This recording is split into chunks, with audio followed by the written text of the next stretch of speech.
ప్రదోషరథ కథ గురించి తెలుసుకుందాం. పూర్వం ఒక నగరంలో బ్రాహ్మణ స్త్రీ ఉండేది. ఆమెకి భర్త చనిపోవడం వల్ల తన స్వశక్తితో కష్టపడి కొడుకులను పోషించుకుంటూ జీవనం సాగించేది.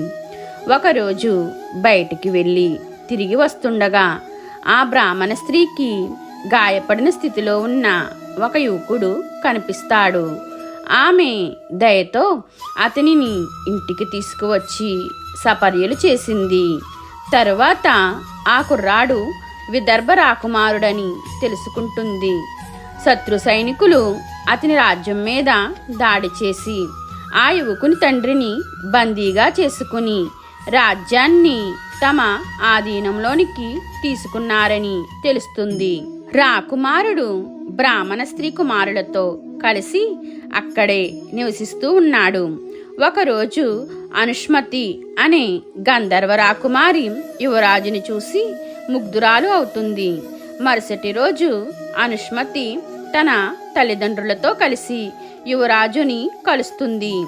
కొన్ని రోజులకు శివుడు అనుష్మతి తల్లిదండ్రులకు కలలో కనిపించి వారి పెళ్లి చేయాలని ఆదేశిస్తాడు. ప్రదోషరథ ప్రభావం. బ్రాహ్మణ స్త్రీ శివుడి పరమ భక్తురాలు. ప్రదోషరథం తప్పనిసరిగా పాటిస్తూ వచ్చేది. ఆమె ప్రదోషరథ ఫలితం వల్ల అనుష్మతి తండ్రి అయిన గంధర్వరాజు తన సైన్యంతో కలిసి యువరాజు రాజ్యాన్ని స్వాధీనం చేసుకున్న విదర్భ మీద దాడి చేసి విజయం సాధిస్తాడు.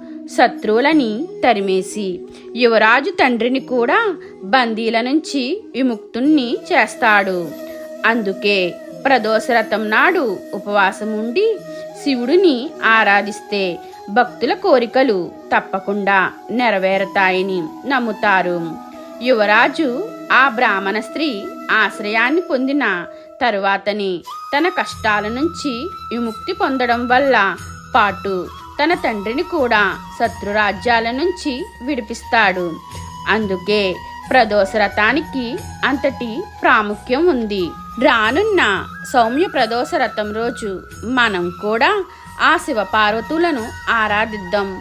మన మనోభిష్టాలను నెరవేర్చుకుందాం. ఓం నమః శివాయ.